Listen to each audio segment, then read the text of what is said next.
Que bom estarmos de volta nesse episódio da Bíblia para você, agora na carta do apóstolo Paulo aos Efésios, isso mesmo, a igreja que se reunia nessa cidade chamada Éfeso.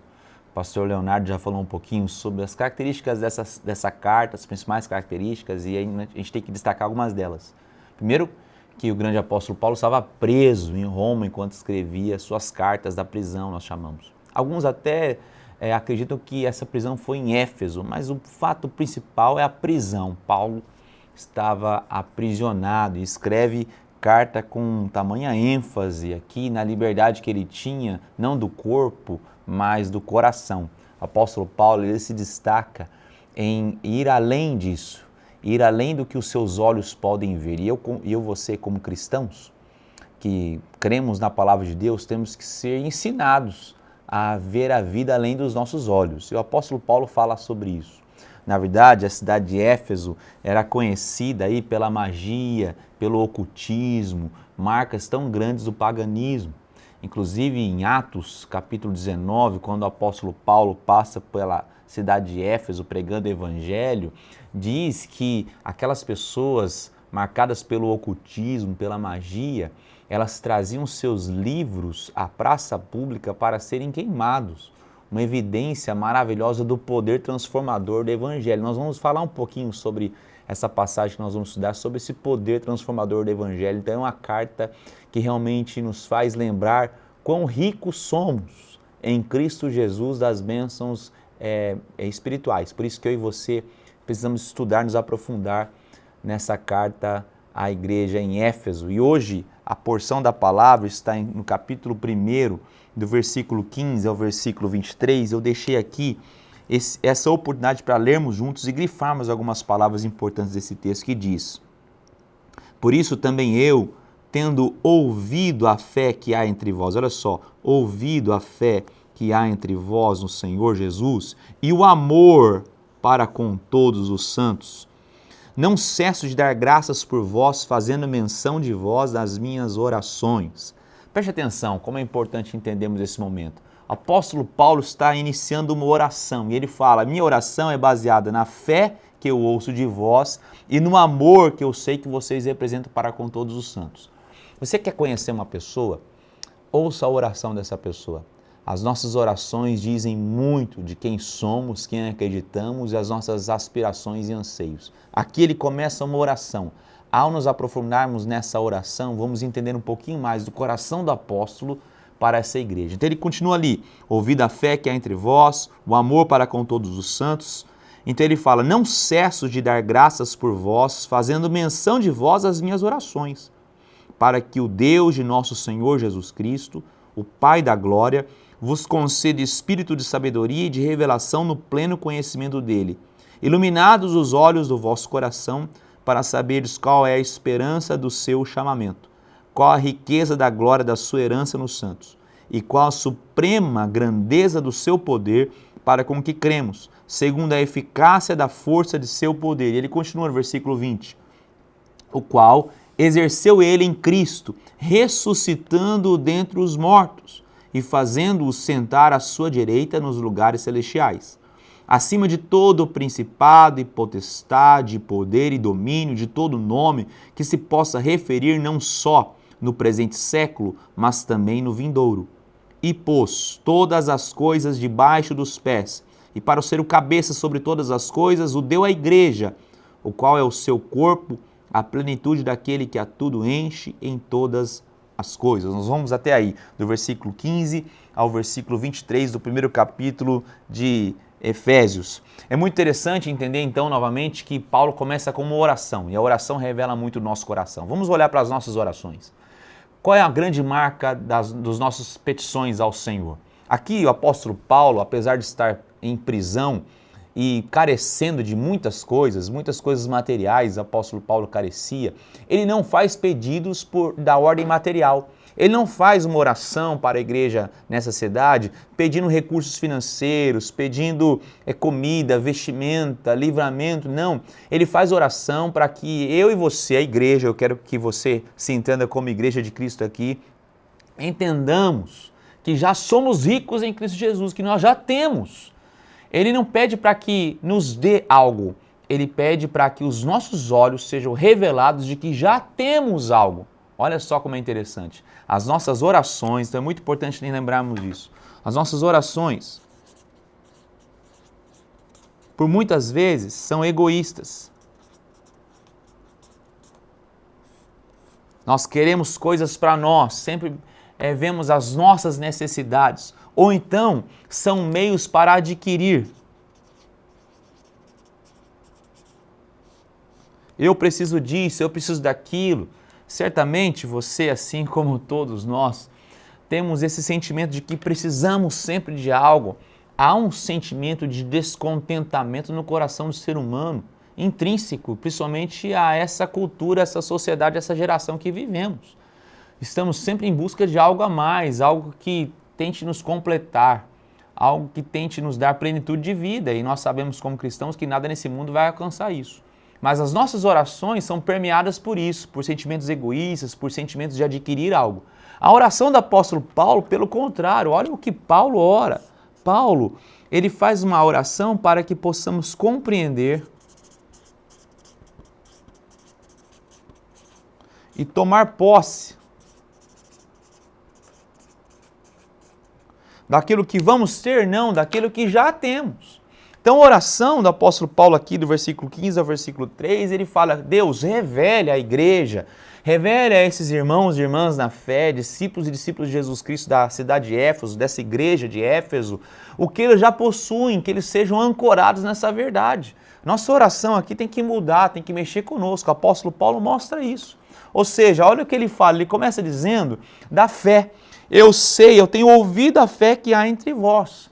Ou seja, o apóstolo Paulo, ele ora baseado num povo que demonstrava a fé. Fé é a certeza, a convicção, mas essa fé ela não está sozinha. Ele fala, não só tenho ouvido a fé que há entre vós, mas o amor para com todos os santos.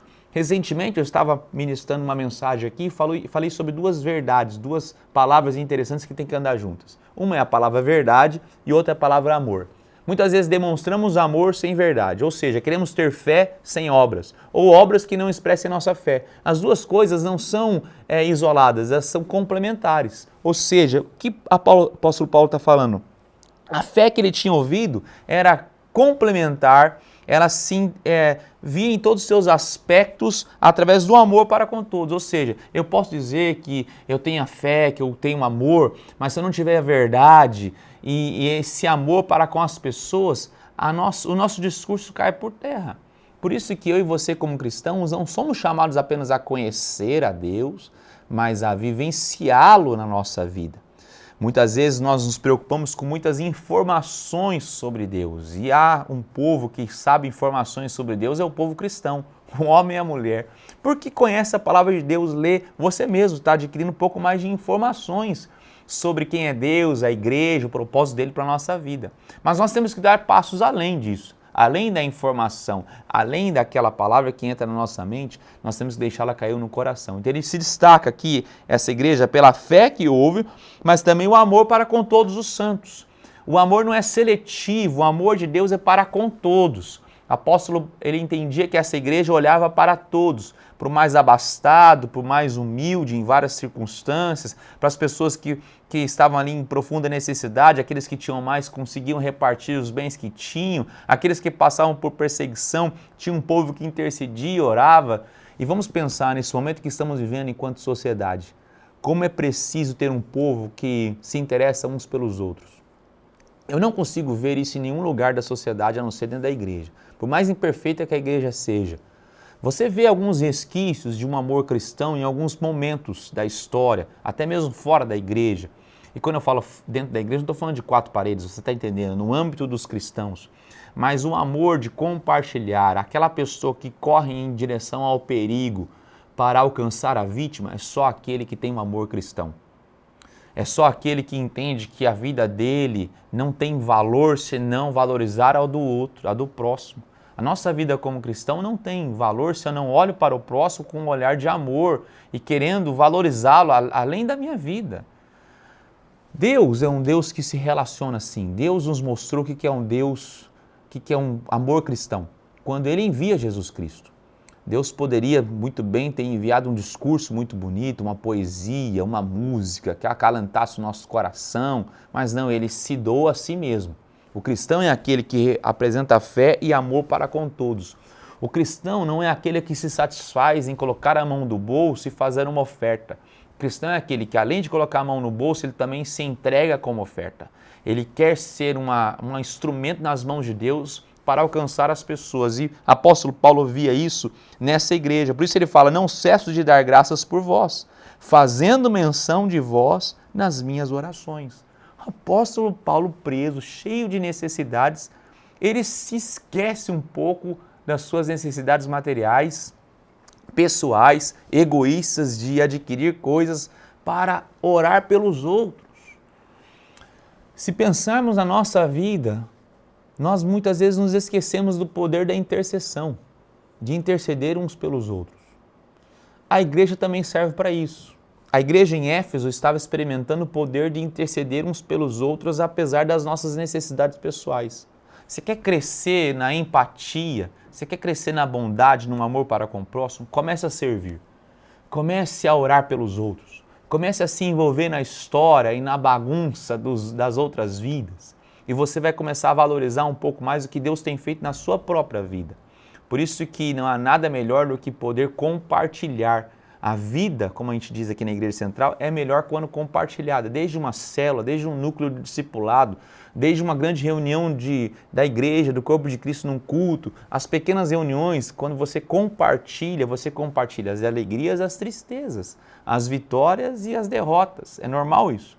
Mas isso que é igreja, aqui está mostrando isso. Eu faço sempre menção de vós as minhas orações, para que o Deus de nosso Senhor Jesus Cristo, o Pai da glória, vos conceda espírito de sabedoria. Olha só, ele pede por espírito de sabedoria. Existe alguma coisa que nós precisamos que se chama discernimento espiritual. Há uma história na palavra do Senhor de um moço chamado Geazi com seu servo, o profeta Eliseu.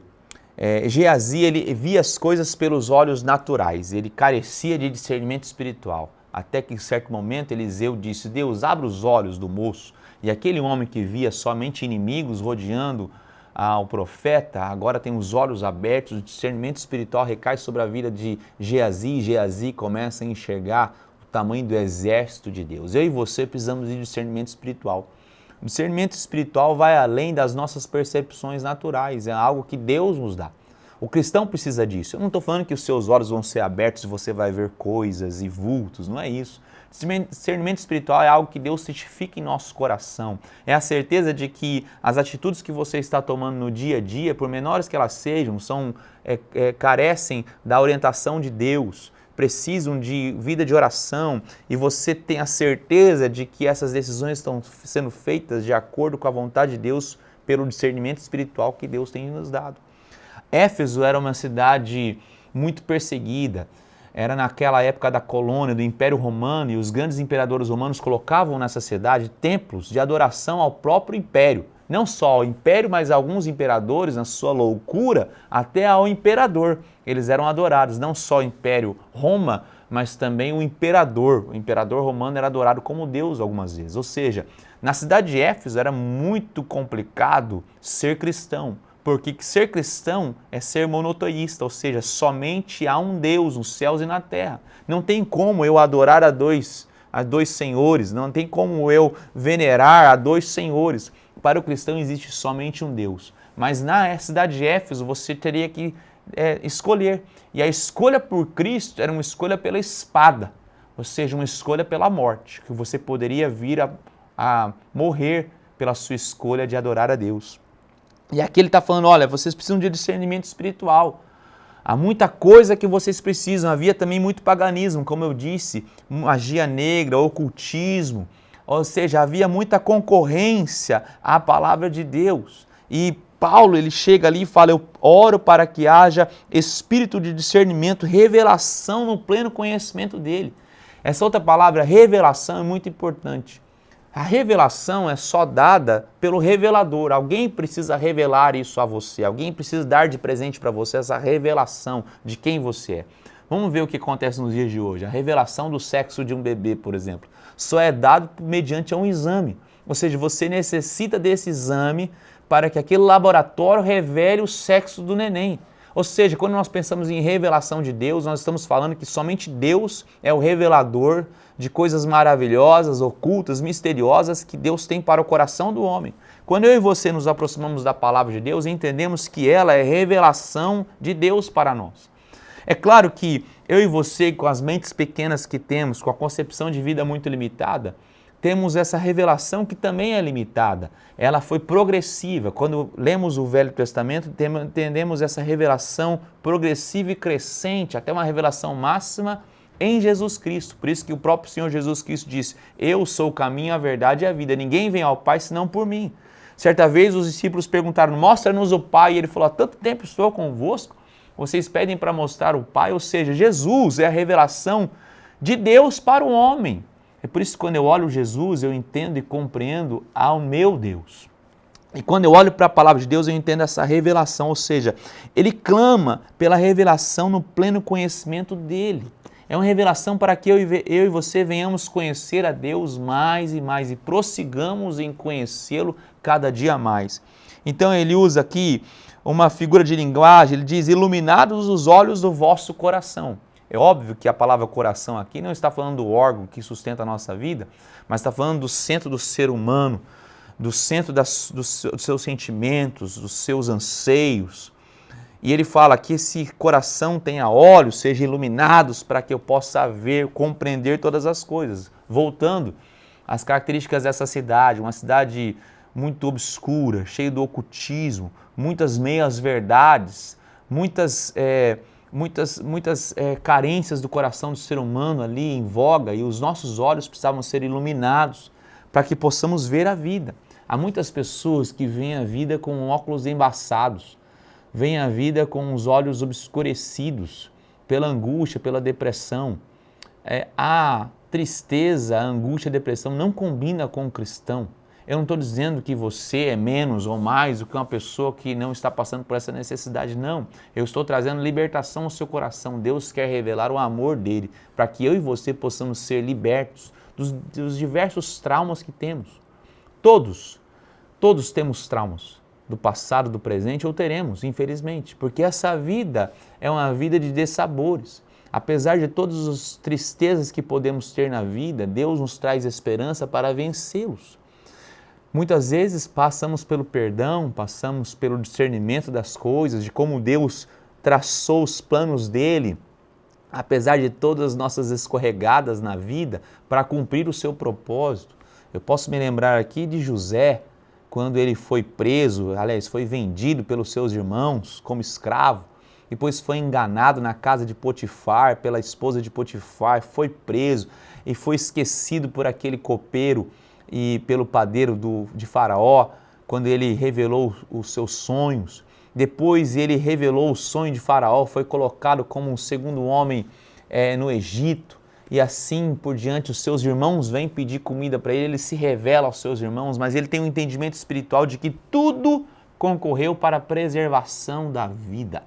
Ele olha para os sabores da sua vida com discernimento espiritual, com a revelação que Deus tenha dado para ele, e ele entende que todas as coisas concorreram para que Deus cumprisse o seu propósito por intermédio dele. Ou seja, uma pessoa com esse discernimento, com essa revelação do pleno conhecimento de Deus, iluminados os olhos do vosso coração, para saberes a esperança do seu chamamento, olha para a vida e não se entristece por ela, mas olha para a vida e compreende que tudo é um quebra-cabeça montado da parte de Deus para nos abençoar, para cumprir o seu propósito em nós. Ou seja, olhe para os dissabores da vida e compreenda esse que ele chama de chamamento, né? A esperança do seu chamamento. E aqui tem uma palavra muito interessante, que é a palavra chamado. Chamado. Mais uma vez, o chamado é dado por alguém, que é Jesus. Jesus é o nosso discipulador.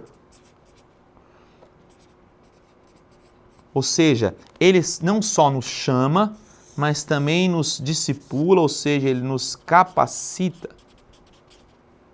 Isso é maravilhoso, andar com Jesus Cristo, porque não é uma vida solitária, é uma vida capacitada por Jesus Cristo. Ele que nos chama e providencia as ferramentas para que eu e você possamos crescer. Essa esperança que ele fala aqui no seu chamamento. Qual é a riqueza da glória na sua herança dos santos? E ele começa agora a apontar que esse chamado é revestido de poder. Isso mesmo, poder. E ele lembra que ele está fazendo uma oração, não pedindo bênçãos materiais, mas para que Deus revele as bênçãos que nós já temos em Cristo Jesus. E uma dessas bênçãos chama-se poder. E aqui o apóstolo Paulo usa de alguns superlativos, né? Por exemplo, ele fala da suprema grandeza do seu poder, ele fala da eficácia da força do seu poder. Essa eficácia no original seria essa energia, esse poder. Ele não consegue declarar o que é o poder, mas ele é supremo, ele é grandioso, ele tem eficácia, ele tem força. É esse poder que está ao seu alcance. Mas como esse poder se expressa? E agora ele vai no versículo 20. Ele fala, esse poder exerceu em Cristo o ressuscitar. Ou seja, o mesmo poder que ressuscitou Jesus Cristo é o poder que está em mim e em suas mãos. Ou seja, é o poder da ressurreição. Vamos pensar um pouco sobre a ressurreição? A palavra do Senhor diz que o Filho do homem, Jesus Cristo, não foi dado à corrupção, mas o Espírito Santo de Deus o ressuscitou, chama a vida e impede que haja corrupção. Se existe um mal na vida do ser humano, é corrupção. Em todos os âmbitos. Corrupção moral, quando as pessoas não têm mais valores morais. Ela é capaz de matar ou judiar de alguém porque não tem mais os valores morais. É a corrupção do âmbito moral, a corrupção do âmbito da ética. As pessoas não pensam mais no que elas estão fazendo, nos valores até mesmo dos seus filhos, os valores que eles vão deixar como legado, elas não se importam mais. Vamos falar sobre corrupção na política, por exemplo, como se fala muito sobre isso. É um mal, é um câncer que está dentro da política. Vamos falar sobre a corrupção do nosso corpo. Corpo mortal, nosso corpo envelhece, adoece, ele se limita. Os nossos joelhos não são mais os mesmos, a nossa cabeça não é mais a mesma. É a corrupção. Quando o poder da ressurreição vem, ele nos tira do poder das mãos da corrupção. Ou seja, nós não vamos mais estar sob o poder da corrupção. Quando Jesus Cristo é ressuscitado, ele não só ganha vida novamente, ele ganha uma vida cheia de glória e majestade. Uma vida que não está mais presa ao poder do pecado. É o que acontece com Jesus Cristo.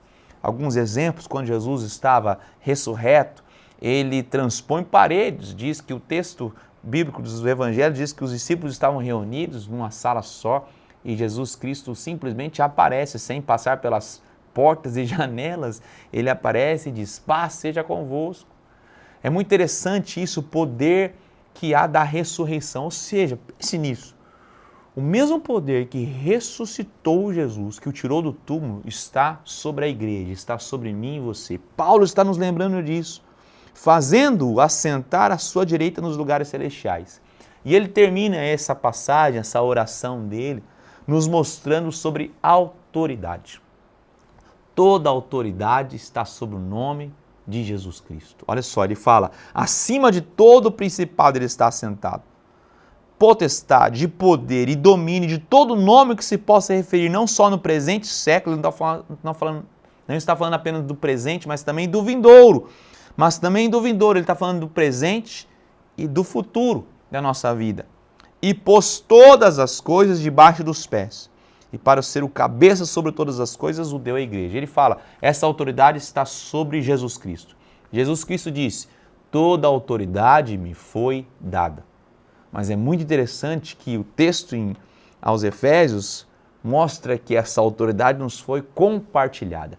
E Jesus Cristo, que é a plenitude máxima de Deus, já é pleno.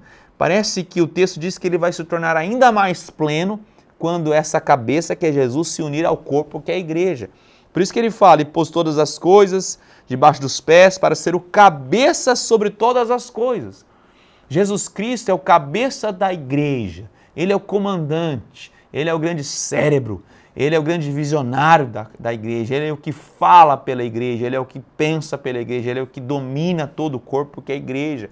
Mas parece-me que com a sua cruz, ele se torna ainda mais pleno, porque ele traz a sua igreja junto, esse corpo junto. Ele fala o qual é o seu corpo, a igreja, a plenitude. Olha só, a igreja, o corpo, é a plenitude daquele que a tudo enche em todas as coisas. A igreja sem Jesus, ela é vazia.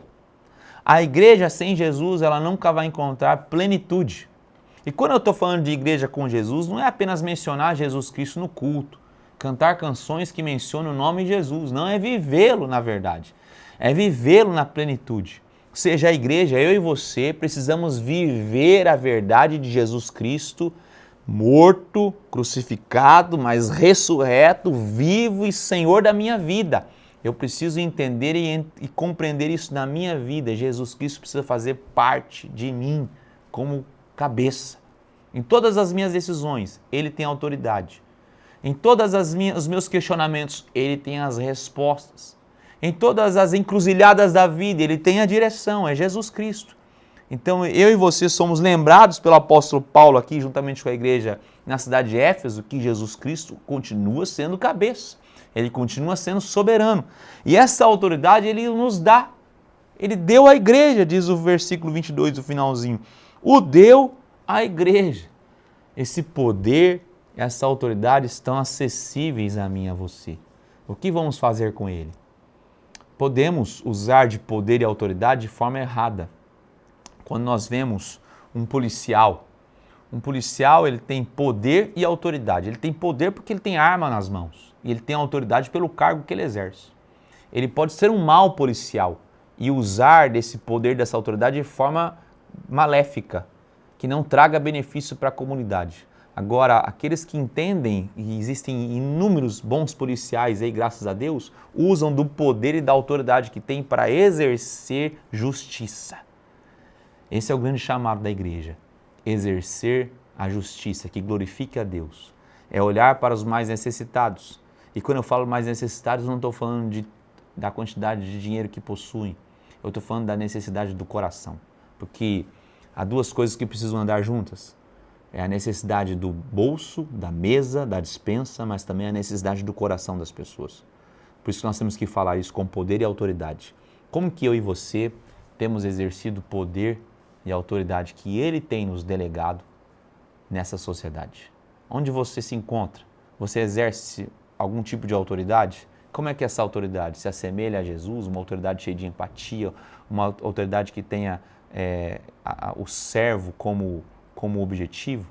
Certa vez escutei uma frase que diz que nós temos que ser servos que servem como reis e reis com corações de servos. Que eu e você possamos entender, compreender essa grande oração que fala muito do coração do apóstolo Paulo, mas que as nossas orações também sejam permeadas por esses valores.